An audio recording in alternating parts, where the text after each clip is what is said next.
Si cuando oyes taoísmo piensas en frases de fluye y poco más, hoy vamos a tratar de poner orden, aunque en el taoísmo el lenguaje estorba más de lo que ayuda. Hace milenios hubo en China una época de guerras, crisis y desorden social. Y claro, unos pensadores miraron el mundo y dijeron, quizá el problema no es que falten reglas para arreglar este desastre, sino que sobran. Y de ahí nace el taoísmo filosófico. Originalmente no es una religión, aunque siglos más tarde sí evoluciona a una versión religiosa. Y como en el budismo no hay un dios personal, no hay un creador que mande, juzgue o tenga un plan moral para el mundo. El taoísmo es inseparable de dos conceptos, Tao y Wu Wei, que aparecen como núcleo en un texto breve llamado Tao Te Ching, atribuido a Lao Tse o Lao Zi, y en otro texto más largo e igual de importante, el libro de Chuang Tzu, que también lo verás escrito como Zhuangzi. Bien, en ese periodo de crisis y conflictos, mientras el confucianismo insistía en ritual, orden, jerarquía y conducta correcta, el taoísmo filosófico puedes verlo como una resistencia a esa visión ordenada. No niega que haya que convivir, pero desconfía de lo excesivamente normativo y moralista, de la obsesión por hacer al ser humano correcto a base de moldearlo artificialmente. En el fondo, sabía que cuanto más intervienes en la vida, más la deformas, y de hecho algunos autores taoístas se burlaban del confucianismo y su obsesión moralista. ¿Y por qué se llama taoísmo? Pues porque viene de Dao o Tao, que suele traducirse como camino o vía. Pero ese Tao es tan difícil de definir y asociarle un significado que el propio Tao Te Ching comienza advirtiendo: el Tao que puede nombrarse no es el Tao eterno. Sin buscar el misterio dejaba claro que el lenguaje limita y distorsiona, y con ello ya estás interpretando. Porque el Tao no es una entidad divina y tampoco es un espíritu en el sentido occidental. Intuitivamente se puede entender mejor como proceso, un curso metafísico de fondo que sin hacer nada hace que todo surja, cambie y desaparezca. Se concibe como origen sin origen que no depende de nada, que no fue creado y que carece de intención moral. El Tao no ama, no salva, no castiga ni premia, pero se manifiesta en todo, en el surgir de las formas, en los ciclos naturales, en el orden y en el crecimiento, pero también en el desorden y la decadencia. El Tao es profundo, oculto y misterioso, porque es previo a cualquier distinción entre orden y desorden y anterior a cualquier clasificación y definición de los aspectos del mundo. El Tao Te Ching usa mucho la relación entre Wu, no ser, y Zhou, ser. La idea es esta: lo que es y llamamos formas y cosas aparecen desde un fondo que no es y no se puede agarrar como objeto, como un vacío potencial, que es condición de posibilidad. Lo útil de una vasija es el espacio vacío dentro, y lo útil de una habitación es el espacio donde no hay pared. Lo visible depende de algo invisible que no puedes encerrar en una definición. Después de Dao o Tao llegamos a la palabra De o Te, que suele traducirse como virtud, pero olvídate de nuevo de la moralidad. Esto se entiende en realidad como cualidad natural o potencial esencial natural, la capacidad de ser lo que eres sin distorsión. Ese Te es el Tao funcionando en lo concreto. Si el Tao es lo que no puedes nombrar ni señalar, el Te es cómo se expresa en una forma particular. Nada de buena conducta, es potencia natural y coherencia interna. Pasemos al concepto estrella, el Wu Wei. Se suele traducir como no acción, pero es un no forzar, no interferir, no hacer desde la imposición. En el taoísmo, el problema no es actuar. El problema es actuar por una idea rígida, actuar desde la obsesión por la meta. En realidad, el Wu Wei es una forma de acción espontánea, no intencional en el sentido de no centrada, no basada en una voluntad que pretende dominar el proceso. Por eso en los textos aparece muchas veces el agua como imagen que te lleva a intuir este Wu Wei. El agua no compite, no es rígida, no se impone, pero siguiendo su curso natural, desgasta, rodea y se adapta. Es coherente con su naturaleza. El té del agua, la virtud del agua es ser agua y despliega su potencia sin intención. Si haces del Wu Wei una técnica o un método, ya no es Wu Wei. Otro concepto muy importante es Ziran.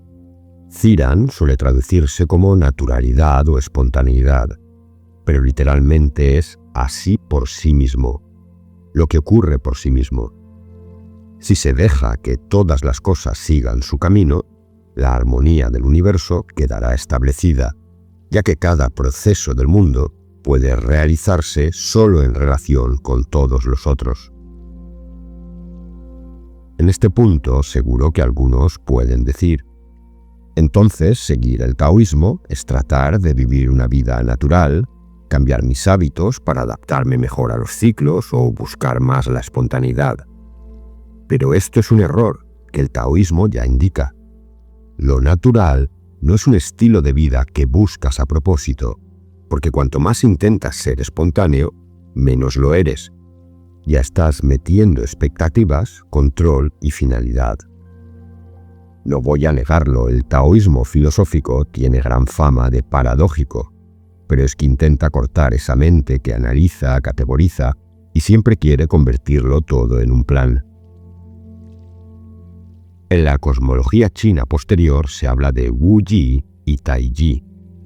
Wu Yi sería ese estado indiferenciado y misterioso del que hemos hablado antes, anterior a la división, y Tai Yi sería la gran polaridad, el momento en que aparece la diferenciación, y con ella dos términos que seguro que conoces: Yin y Yang. Del fondo no diferenciado emergen las formas y las oposiciones, y esas oposiciones son movimiento. El Tao, recuerda, es el marco, el curso, el proceso total. No es una tercera fuerza junto al Yin y el Yang, sino que en el Tao, Yin y Yang se alternan como polaridades complementarias del mismo proceso. El Yin se asocia a lo nocturno, lo frío, lo receptivo y lo que desciende. El Yang a lo luminoso, lo cálido, lo que empuja, lo que asciende. Pero lo crucial es que Yin y Yang se transforman porque no existen estados absolutos. Son dos referencias, pero nunca estáticas dentro del proceso. Cuando algo se va a un extremo, gira hacia el otro. Cuando algo se llena, rebosa y se vacía. Es la idea taoísta del retorno.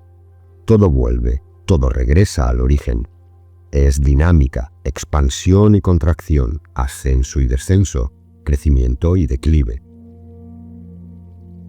Pero demos un pequeño paso atrás. Recuerda que te dije que el taoísmo es paradójico y a veces aparentemente contradictorio. Bien, pues el autor taoísta que personificó esto fue Chuang Tzu, con quien el taoísmo filosófico se vuelve verdaderamente incómodo y genial.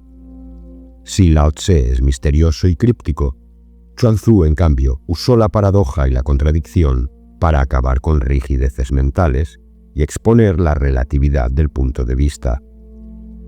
La mente humana cree que su forma de ver es la realidad y se vuelve fanática de categorías, y Chuang Tzu se burla de eso para mostrar que muchas certezas son patrones mentales y del lenguaje. Quiero hablarte ahora de algo que suena poco serio o a broma, pero para mí es una de las ideas más brillantes y originales del taoísmo: el valor de lo inútil. Esto es una magistral crítica a la obsesión por la función, por el rendimiento, por convertirlo todo en herramienta. Lo útil es usado y se gasta, mientras que lo inútil no es usado y es libre. Chuang Tzu fue un maestro en narrar historias de cosas inútiles para los fines humanos, carentes de toda utilidad y que por eso mismo se preservan y nada interfiere en su naturaleza. El árbol torcido que ningún carpintero quiere talar y por eso sobrevive. Esa inutilidad conecta con un símbolo del Tao Te Ching. Pu, el bloque sin tallar. Antes de tallar, el bloque tiene potencia sin especialización. Cuando tallas, aparece una forma, pero se pierden posibilidades. Pu apunta a un estado anterior a la manipulación, anterior al exceso de identidad fabricada. Vamos acercándonos al final, y no quiero que se me pase señalar que el taoísmo filosófico no es lo mismo que el taoísmo religioso. Con el tiempo, varios siglos después, el taoísmo fue usado por el poder imperial y se ramificó. Aparecieron prácticas religiosas, sacerdocios, y se conformó una religión como tal, llegando al extremo de divinizar y convertir en una de las figuras más altas del panteón al propio Lao Tse, con el nombre de Taisan Laoyun. También derivado del taoísmo filosófico, aparece una alquimia, una búsqueda de la longevidad o inmortalidad, y también prácticas corporales como el Qigong o ciertas formas de meditación y respiración. Todo eso pertenece más al desarrollo religioso y médico tradicional relacionado con la cultura china, pero en el taoísmo filosófico esto no es el foco, aunque Chuang Tzu sí introdujo guiños a prácticas de quietud y entrenamiento interior. Y atención, porque ese Dao o Tao no es exclusivo del taoísmo. En China, muchas escuelas usan la palabra Dao para referirse al camino, la vía, la doctrina. Incluso el confucianismo tiene su Dao como camino de conducta moral. El budismo, cuando entró en China, también se tradujo usando vocabulario taoísta, incorporando ese término. Bien, resumiendo en unas pocas frases qué es el taoísmo filosófico, te digo, es una visión que coloca en el centro un principio trascendente, impersonal e indefinible, el Tao. Ese Tao se mueve y manifiesta en polaridades, yin-yang, que se alternan.